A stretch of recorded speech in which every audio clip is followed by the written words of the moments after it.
श्रीमती मनसा देवी तुलसीराम अग्रवाल मनपा रुग्णालय।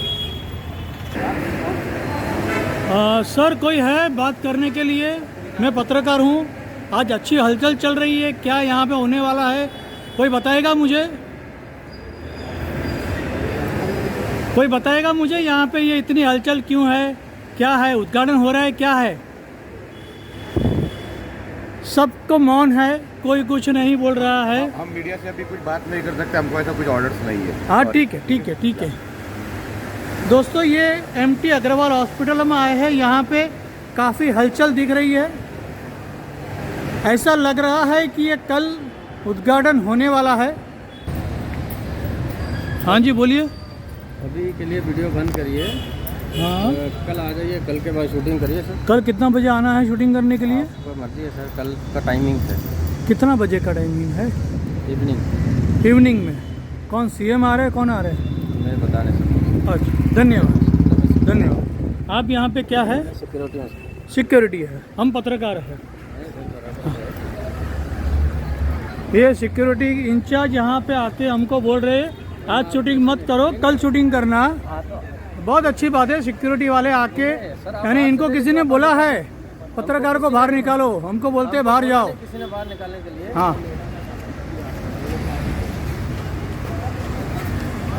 फर्जी डॉक्टर घोटाला, एक ऐसा काला अध्याय जिसे फीता काट कर नहीं मिटाया जा सकता। एमटी अग्रवाल अस्पताल उद्घाटन की जल्दबाजी, लेकिन घोटाले पर चुप्पी। समाचार विश्लेषण। मुलुंड, मुंबई, 13 दिसंबर 2025। जैसे ही बृहन मुंबई महानगर पालिका चुनाव नजदीक आ रहे हैं, मुलुंड पश्चिम स्थित श्रीमती मनसादेवी तुलसीराम अग्रवाल एमटी अग्रवाल नगर अस्पताल के वर्षों से अटके पुनर्विकास कार्य में अचानक तेजी दिखाई देने लगी है। अस्पताल का उद्घाटन कल प्रस्तावित है, जिसे आलोचक प्रशासनिक तत्परता से अधिक राजनीतिक सुविधा का परिणाम बता रहे हैं। यह उल्लेखनीय है कि अस्पताल का उद्घाटन महाराष्ट्र के मुख्यमंत्री तथा दोनों उपमुख्यमंत्रियों के करकमलों द्वारा प्रस्तावित है, जिससे चुनावी माहौल में इस कार्यक्रम के राजनीतिक संकेत और अधिक प्रबल हो जाते हैं। उद्घाटन के रंगीन बैनरों के पीछे निविदा घोटालों, बेकाबू सार्वजनिक खर्च और फर्जी डॉक्टरों से जुड़े गंभीर आपराधिक मामले की लंबी और चिंताजनक कहानी दबी हुई है, जिसे कोई भी फीता काट समारोह मिटा नहीं सकता। जनता के अस्पताल से राजनीतिक प्रदर्शन तक। 1958 में 25 बिस्तरों वाले एक साधारण नगर अस्पताल के रूप में स्थापित एमटी अग्रवाल अस्पताल 2015 तक लगभग 110 बिस्तरों तक विस्तारित हुआ, लेकिन उसी वर्ष इसे संरचनात्मक रूप से असुरक्षित घोषित कर दिया गया। इसके बाद लगभग एक दशक तक पुनर्विकास कार्य रद्द निविदाओं, बढ़ती लागत और टलती समय सीमाओं में उलझा रहा। बीएमसी के 2020-21 के बजट में जहां पुनर्विकास लागत लगभग 457 करोड़ रुपए अनुमानित थी, वहीं आरटीआई कार्यकर्ताओं और नागरिक निगरानी समूहों का आरोप है कि सहायक ठेकों और विस्तार कार्यों सहित कुल खर्च 1500 करोड़ रुपए से अधिक हो चुका है। हालांकि अब तक निगम ने कोई संयुक्त ऑडिटेड आंकड़ा सार्वजनिक नहीं किया है। 2021 के बाद ही वास्तविक निर्माण गति पकड़ सका। ऐसे में चुनाव से ठीक पहले काम पूरा होने का दावा गंभीर सवाल खड़े करता है। निविदाओं का जाल और निजीकरण की परछाई। 2025 की शुरुआत में बीएमसी ने एमटी अग्रवाल सहित कई अस्पतालों के लिए पीपीपी पब्लिक प्राइवेट पार्टनरशिप आधारित निविदाएं जारी की। भले ही बाद में पूर्ण निजीकरण से इनकार किया गया हो, लेकिन दस्तावेजों में सिविक हेल्थ कोलैबोरेशन मॉडल का उल्लेख है, जिसके तहत डायग्नोस्टिक्स, डायलिसिस, ब्लड बैंक और विशेष सेवाएं निजी संस्थाओं द्वारा संचालित होंगी। स्वास्थ्य कार्यकर्ताओं का कहना है कि यह नाम बदलकर निजीकरण है, जिससे गरीबों के लिए बने नगर अस्पताल को भुगतान आधारित सेवा केंद्र में बदला जा सकता है। फर्जी डॉक्टर घोटाला, अब तक अनसुलझा अपराध। मुलुंड पुलिस थाने में दर्ज एफआईआर क्रमांक 298/2023 आज भी अस्पताल पर एक गहरे दाग की तरह मौजूद है। जांच दस्तावेजों के अनुसार एक निजी ट्रस्ट के माध्यम से अयोग्य और अपंजीकृत व्यक्तियों को आपातकालीन और आईसीयू वार्डों में तैनात किया गया।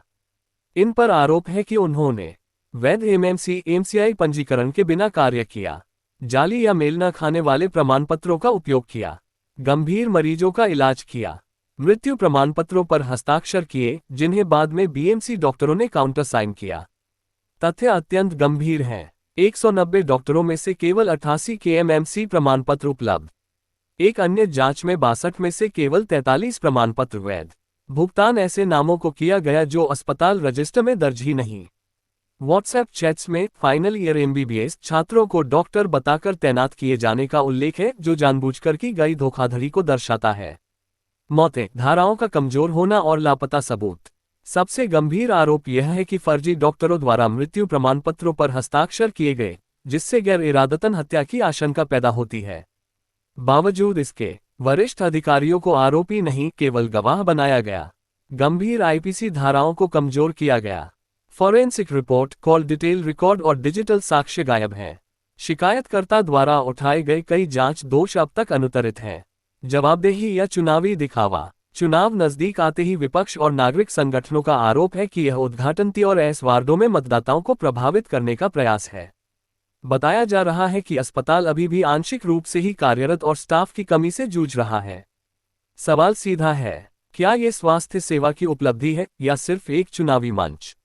जो सवाल मिटेगा नहीं जब तक फर्जी डॉक्टरों की जवाबदेही तय नहीं होती, मौतों की निष्पक्ष जांच नहीं होती, निविदा खर्च का ऑडिट नहीं होता और सस्ती स्वास्थ्य सेवा की गारंटी नहीं मिलती।